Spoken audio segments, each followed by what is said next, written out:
Hey, how you doing? My name is Jeremy Renfro, and I'm an automotive consultant. I've been doing this going on a decade now. It's been a very interesting ride, but I've learned a lot over the last few years of my lifetime in this industry. Mainly, the do's and don'ts of credit, right? So when you come to the dealership, the main goal is to leave being blessed or feeling blessed, right? You don't want to feel like you're being tricked or you're being just given anything, right? But how that is all determined is based off what you bring to the table, because all we're doing is looking at your information and putting it together so that we can have you in a new vehicle, right? So if you want to go from looking for a miracle to receiving blessings, this is a video that you're going to need to watch.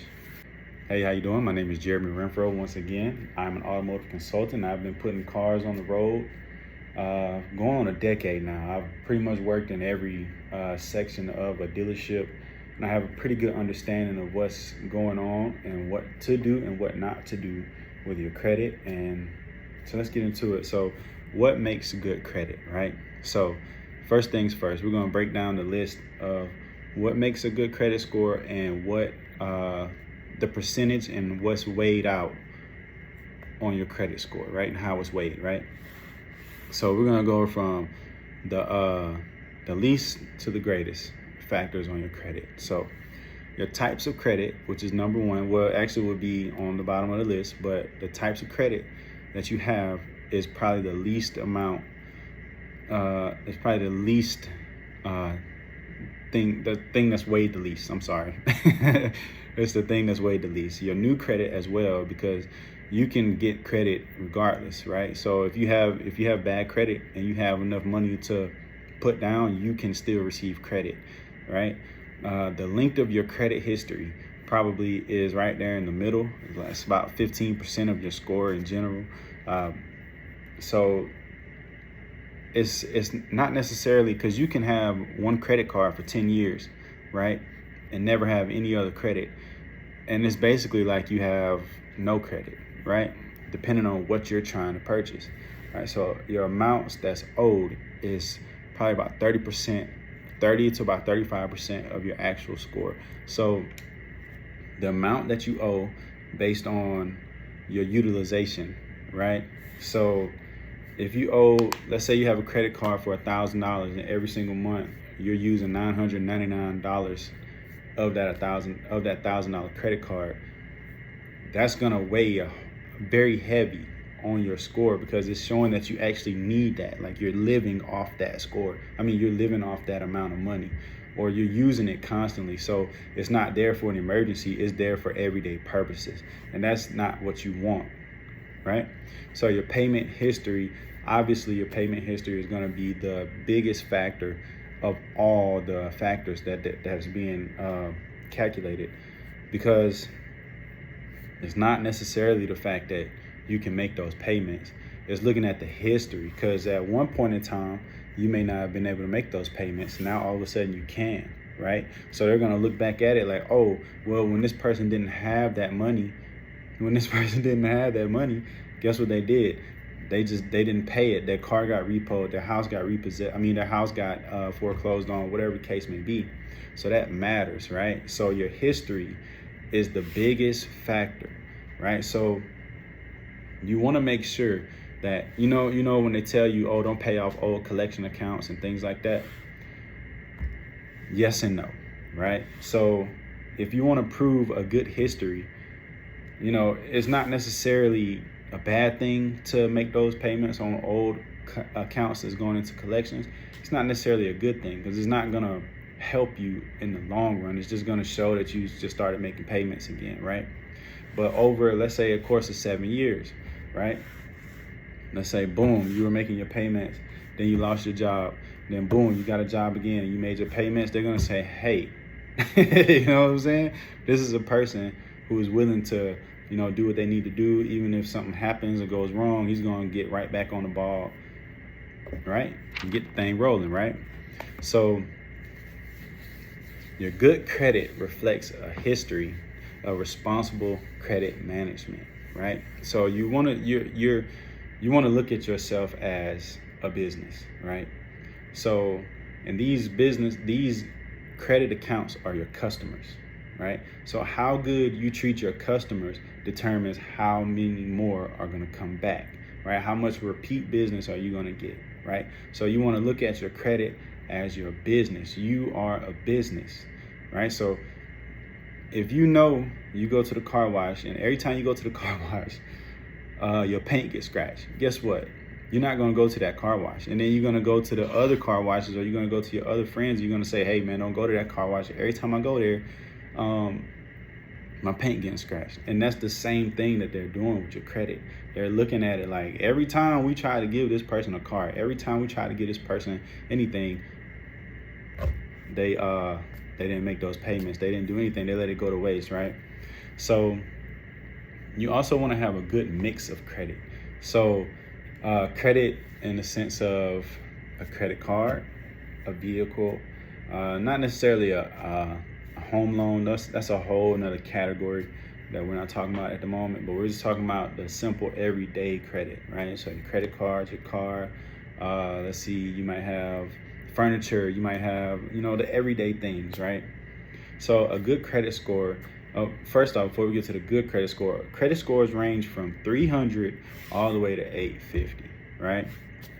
So both levels require a lot of work. You know how hard it is to not make payments, like to ignore those phone calls, and how hard it is to make all those payments. You know how hard it is to get out there and make sure that those payments, that your credit is good no matter what.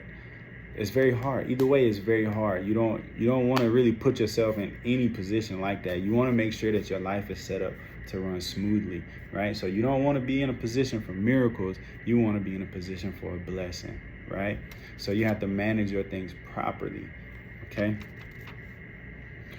All right, so 670 to about 739 is what's considered a good credit score, okay? Anything over 740 is considered excellent. Okay, anything under about 550 to about 670, 669, something like that. This is 650. Anything between 580 and 650 is considered fair. Anything below 580, you gotta go, right? So let's just say it's considered poor credit, because when you look on the thing, it's going to show you poor credit, right? So the tiers of impact, there's your payment history, your credit usage, your credit mix, new accounts and balances, and availability of credit, right? So you have different types of credit scores as well. I'm trying to make this video as quick as possible. So you have different types of credit scores, right? You have a base credit score, which is when you go on Experian or Credit Karma and places like that, and you look at your score, that's just your base score, right? So then when you get to, you have industry specific scores as well, which is all on the same report, but they look at the things that are on your report differently, right? So I'm an automotive consultant. So let's talk about the automotive industry. That's the big deal, right? It's the elephant in the room, right? So the automotive industry, we don't necessarily look at everything on your credit, right? Because yes, you may be horrible at paying everybody else, but you always make your car payment. Guess what? You'll always be able to get a car, no matter what. You may be able to even go with no money down. It all depends on how strong you are making those payments. It's not really anything else to it. Like if you're making your car payments, you'll be able to get a car. If you're not making your car payments, you won't be able to get a car. It's simple. But with the automotive industry, because of the balances that you're basically trying to take on, it's a different scale, because a house, you can stretch that loan out for 30 years. Automotive loan, you don't really want to go over 72 months. It's really kind of hard to even get a loan past 72 months. So you were looking at that. It's like, okay, well, what did this person do with the $20,000 Camry that they bought, right? Now they're coming back to buy a $40,000 Highlander, right? Let's just keep it a buck, right? So once you get to that level, once you're looking at that, you're looking at they're looking at your payment history. How many times did you make a late payment? How many times did you miss a payment? How many times were you up for repo? Well, we won't really know that. It'll show, like, if you have 3 months of missed payments, we already know, like, okay, this person is probably up for repo at some point in time, right? So we don't necessarily look at anything else, but when we pull the report, we see that, oh, this person doesn't make payments. You know what I'm saying? This person doesn't do anything. We can still send your credit in, but if you don't make payments, there's no reason for you to really come to the dealership, right? Because you're, number one, if you don't make your payments, you're gonna think we're scamming you. We're not scamming you, bro. We're not scamming you. We're not scamming you. You don't make your payments, okay? There's no scam. If you don't make your payments, if you do get an opportunity to get a loan, your interest rate is going to be extremely high. So an interest rate, anything over, in my opinion, anything over 14-15% is extremely high interest, right? And that's giving a lot of leeway, because anything over 10% really is a lot, right? But let's just be normal here. Let's look at it regular, right? Anything over 14-15% is considered a high interest loan, right? So if you don't make your payments, or the last time you had a car, you didn't pay it right, or you turned the car back in, whatever the case may be, they're looking at that and they're going to say, okay, we'll give you the loan, but we're a little nervous about you making those payments, so you're gonna have to pay more for this, right? In the long run, you're gonna have to pay more for it, because the last time you had the opportunity, you didn't do right? So it costs a little more, right? But that's okay. But regardless, you did it, right?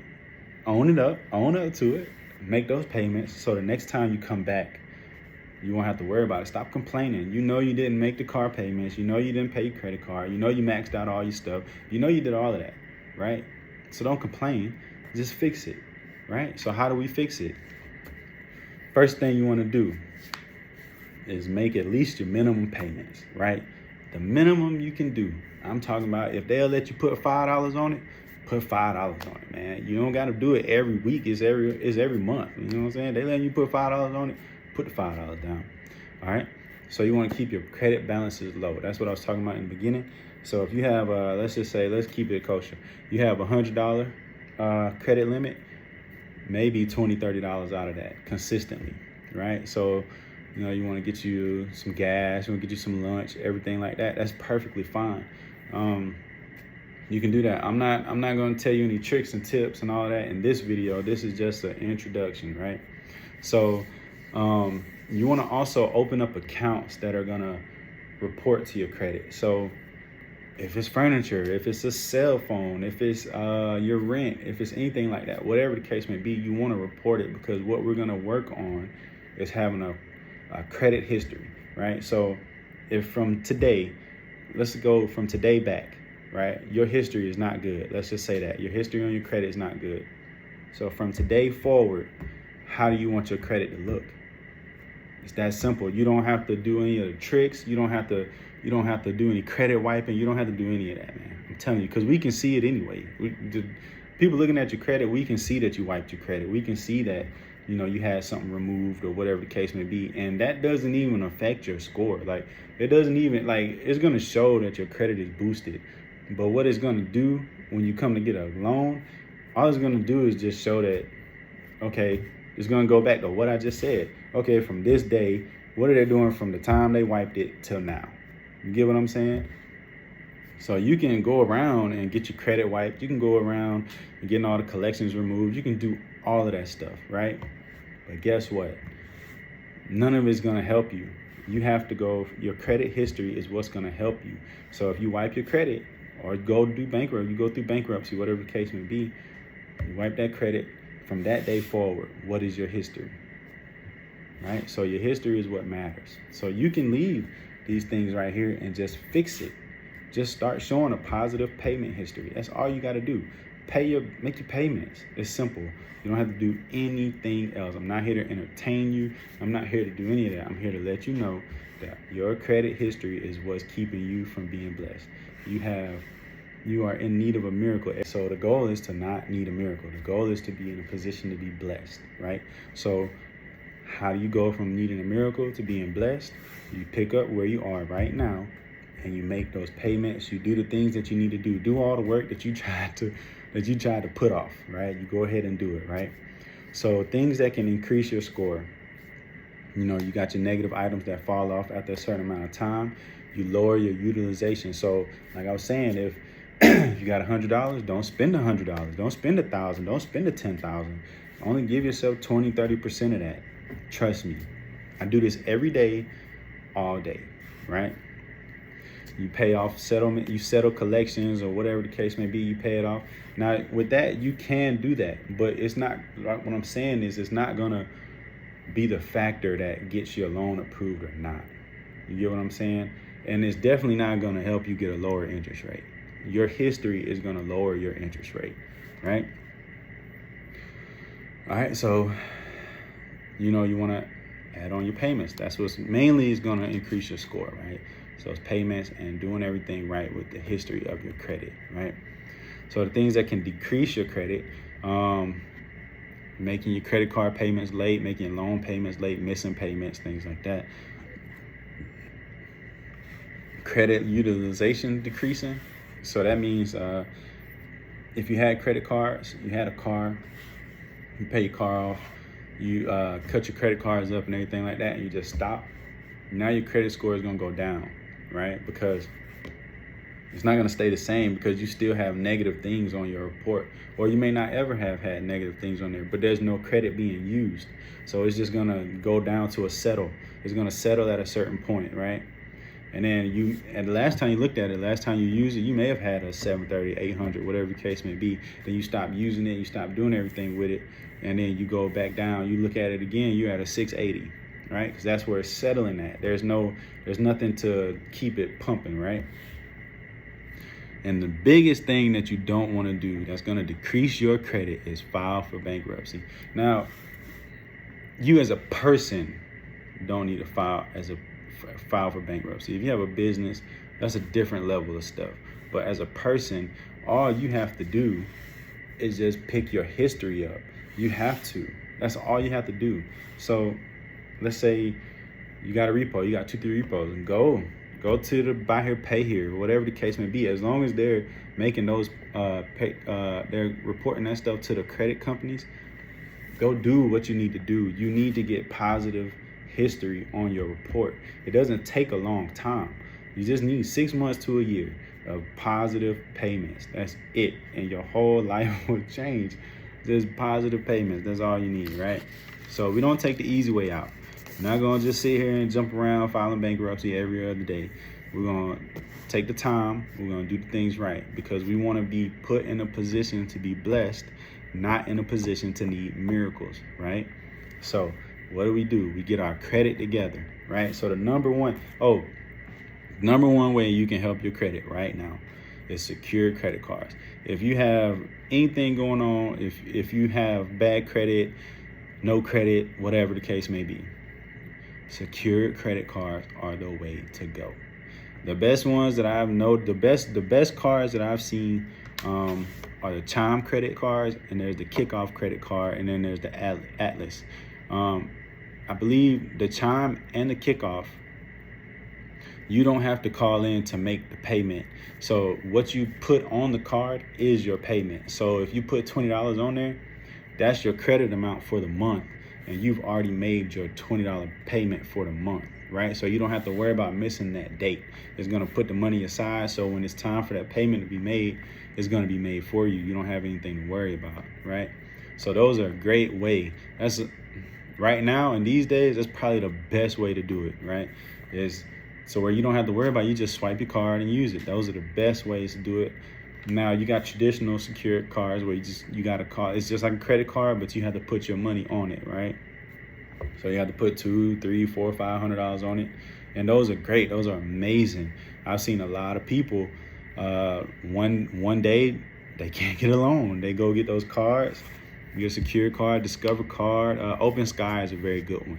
If nobody's ever told you, Open Sky is a good one. They get those cards, come back 3 months later, boom, got them a car. You know what I'm saying? Got them some wheels. So you want to make sure that you're doing things to increase your credit history, right? You don't want to keep trying to get credit accounts off of old history. You want to try to renew your history to get new accounts. Okay, we saw what you did there, but what are you doing now, right? Now that you got you another job, now that you know what I'm saying, what are you doing now? That is what the banks are looking at. All right. So yeah, I'm just trying to make the quickest video I can. This is the new thing that I'm doing. I'm not trying to entertain anybody anymore.